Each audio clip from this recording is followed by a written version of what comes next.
22 अप्रैल बेसरन valley में कुछ लोग पिकनिक मना रहे थे। उसी बीच 3 बजे के आसपास कुछ ग्रुप ऑफ टेररिस्ट वहां पे पहुंचते और अंधाधुंध फायरिंग करना शुरू करते हैं।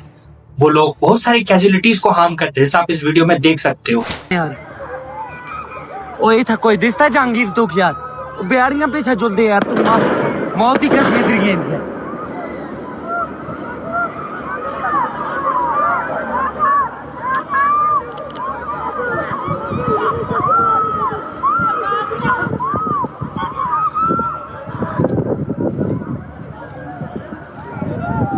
उमर वो ताजुल दे यार। 28 लोगों की मौत हो जाती है और बहुत सारे लोग घायल हो जाते हैं। आज इंडियन मीडिया के साथ पूरी वर्ल्ड वाइड मीडिया इसको कवर कर रही है, लेकिन मेरी उन सबसे एक शिकायत है कि ये सब उनको टेरर अटैक का नाम दे रहे हैं। ये टेरर अटैक नहीं, ये टेररिस्ट अटैक है। ये टेररिस्ट तो चाहते ही है कि हम इसको टेरर का नाम दें और हम डरे रहे इनसे। लोगों के पास जब ये बात पहुंचे तो सब सहमे रहे, लेकिन मैं उन सभी को ये जवाब देना चाहूंगा कि हम डरे नहीं है। भारत रिटेलिएट करेगा और बहुत मजबूती के साथ रिटेलिएट करेगा। रस्सी का जो हमला हुआ था उसमें भी 33 लोग घायल हुए थे और 9 लोग की मौत हो चुकी थी, लेकिन इस बार तो उन्होंने हद ही पार कर दी है। लोगों को उनके धर्म पूछ के मारना। हमारे नेवी के लेफ्टिनेंट विनय नरवाल और उनकी वाइफ हिमांशी नरवाल वो भी उस घटना स्थल पे मौजूद। उन्होंने विनय नरवाल को बहुत बेरहमी से मारा और हिमांशी नरवाल को छोड़ दिया ये बोल के कि जाओ अपने मोदी को ये बता देना कि यहाँ हुआ क्या था। उन डरपोकों ने, उन जिहादियों ने जो ये हरकत की है, उन हरकत का उनको मुंह तोड़ जवाब मिलेगा।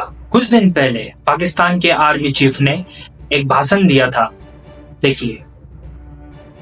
Our stance, government stance on Kashmir is absolutely clear. It was our jugular vein. It is our jugular vein. We will not forget it. इंशाअल्लाह गोलियों की बौछार से हम तुम्हारी गर्दनों को भी काटेंगे और शहादा की कुर्बानियों की लाज रखेंगे। वो हमारा सर काटने की बात करते हैं। अगर हम हिंदुस्तानी, हम भारतीय उनके जैसा सेल बनने में आ गए तो आप ये समझ लो कि हर एक इंसान की एक गोली तो भी 90 करोड़ गोली हमारे यहाँ बच जाएगी। आपको भरोसा नहीं होता तो आप हिसाब लगा लो एक बार। मैं तो क्या कहना चाहूँगा, यही है गवर्नमेंट से अर्ज है हमारी कि ऐसे आदमियों को सख्त से सख्त उनको सजा मिलनी चाहिए और इस उग्रवाद को खत्म किया जाए, किसी तरह से भी किया जाए। जैसा कि आपने वो वीडियो देखा, 3 टेररिस्ट की शक्ल और उनके नाम सामने आए हैं, जिनमें से एक का कोड नेम है मूसा और उसका नाम है आसिफ शेख। दूसरा का कोड नेम है यूनुस और उसका असल नाम है सुलेमान शाह। और तीसरे का नाम है असफ, जिसका असली नाम है अबू तला। बोला जाता है कि ये सारे के सारे ऑपरेशन TRF जो कि द रेसिडेंस फ्रंट ने ऑर्गेनाइज किया है, जो लश्कर तैयबा का एक ब्रांच है। आज 1 बजे अमित शाह जी भी पहलगाम पहुंच चुके थे और शाम तक 2 टेररिस्ट शॉट डाउन भी हो चुके।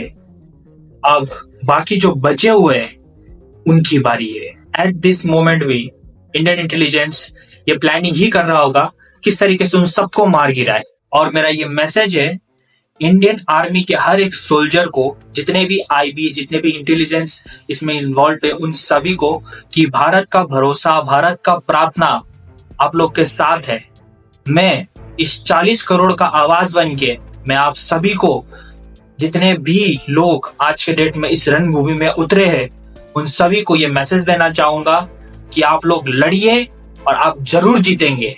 उन सभी को, सारे के सारे टेररिस्ट को ये बताइए कि अगर वो गलत नजर भी उठा के अगर भारत को देखेंगे तो क्या होगा। अगर ये सेम चीज रशिया में होता या एक सेम चीज इजराइल में होता तो वो लोग किस तरीके से टैकल करते। अगर हमको सुपर पावर सही में बनना है तो ये ही वो तरीका है। ऐसे ही श्री कृष्ण ने नहीं कहा था कि यदा यदा ही धर्मस्य ग्लानिर्भवति भारत अवियुत्थम अधर्मस्य तत्परादेशि जान्यहम् परिश्नामाय साधूनां विनाशाचाय दुष्यताम् धर्म स्थापनार्थाय संभवामि युगे युगे। हम लोगों ने साप दाम दंड भेद सब करके कोशिश कर लिया, लेकिन उसका कोई रिजल्ट नहीं आया। ये लातों के भूत है, ये बातों से नहीं मानेंगे। इनका सिर्फ एक ही उपाय है, वो है इन राक्षसों के वंशजों को खत्म करना। ये भारत के पास बहुत ही अच्छा मौका है, जबकि EU, UN सब हमारे साइड में, सब हमको सपोर्ट कर रहे हैं। बलूचिस्तान में भी कुछ दिन पहले एक इंसिडेंट हुआ था ट्रेन हाईजैक का, तो यही मौका है जब हम ये लाइन ऑफ कंट्रोल का खेला खेलना बंद करें, इन सब को वापस से हम हटा के अपने बॉर्डर के जो एरिया है उसको बड़ा करें।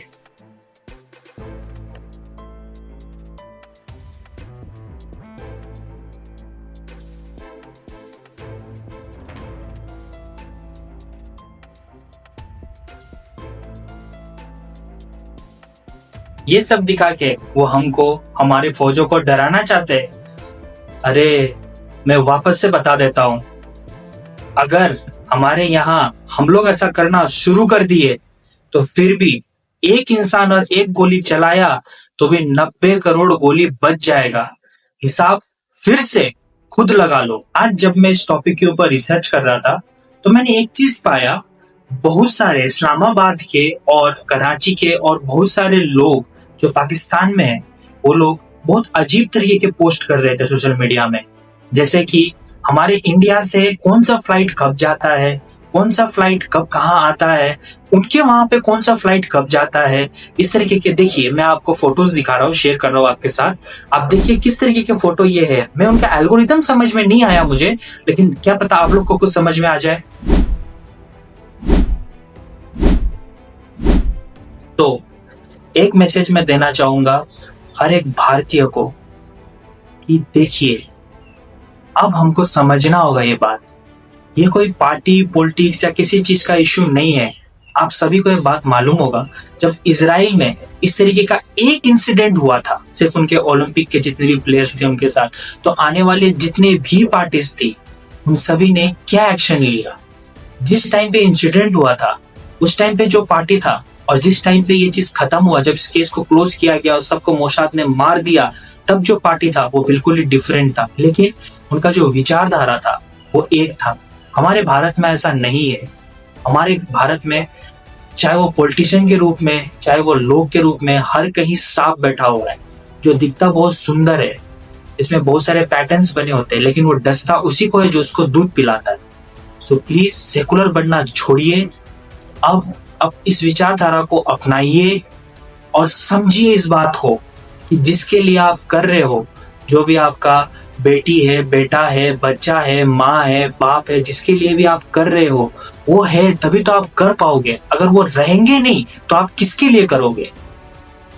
आज आप देख सकते हो, ना ये छोटा देखते हैं ना बड़ा देखते हैं, इनको खाली मारने से मतलब है, इनको खाली रेप करने से मतलब है, इनको खाली लूटने से मतलब है, इनको खाली गंदी तरीके से गंदी चीजें करने से मतलब है। जितना भी आपने आर्टिकल केस देखा या ऐसा बहुत सारे केस है जिसके बारे में कितना तो हाईलाइट नहीं होता। कुछ इंसिडेंट तो ऐसे होते हैं जो लोग पब्लिकली हाईलाइट करते हैं, और कितने सारे तो ऐसे होते हैं जो दबे पांव रह जाते हैं। उन सभी केस को भी अगर हम देखने जाए और हर एक चीज अगर हम समझे, तो मोरल ऑफ द स्टोरी यही आता है कि वी द पीपल को ही समझना पड़ेगा सबसे पहले, तभी फॉर द पीपल के लिए हमारे जो भी कॉन्स्टिट्यूशन में बैठे हुए हैं वो कर पाएंगे। अगर वी द पीपल ही नहीं समझेंगे तब ये ऐसे ही बांटते रहेंगे, ये ऐसे ही तोड़ते रहेंगे। कहीं पे भीम सेना निकलेगा, कहीं पे राजपूतों का सेना निकलेगा, कहीं पे नेपालियों का सेना निकलेगा, कहीं पे गुजरातियों का सेना निकलेगा, कहीं पे बिहारियों का सेना निकलेगा। इस तरीके से ये चलता रहेगा। जब तक हम एक नहीं होंगे, जब तक हम ये नहीं समझेंगे, ये बोलना नहीं सीखेंगे कि हम हिंदू हैं, तब तक ये ऐसे ही हम लोग को चुन चुन के मारते रहेंगे। ये ऐसे ही हम लोग को नाम पूछ के, हमारा जात पूछ के मारते रहेंगे। इससे सीखिए। अगर ये सोचिए उसकी जगह में अगर आप होता तो जो विक्टिम मारे गए, उनके परिवार के ऊपर जो गुजर रहा है वो आपका परिवार होता तो क्यों हम इंतजार करें हमारे तक पहुंचने का? क्यों हम पहले ही नहीं समझ सकते? प्लीज इस चीज के बारे में सोचिएगा। और अगर आपको लगता है कि मैं गलत हूं तो प्लीज कमेंट सेक्शन में जरूर बताइएगा क्या आपका राय है इस चीज के बारे में, और आपको वीडियो कैसा लगा उस चीज के बारे में भी जरूर हमको बताइएगा। अगर आपको पसंद आए तो लाइक कीजिएगा, अगर आपको नहीं पसंद तो डिसलाइक कीजिएगा। और हो सकता है तो प्लीज शेयर कीजिएगा।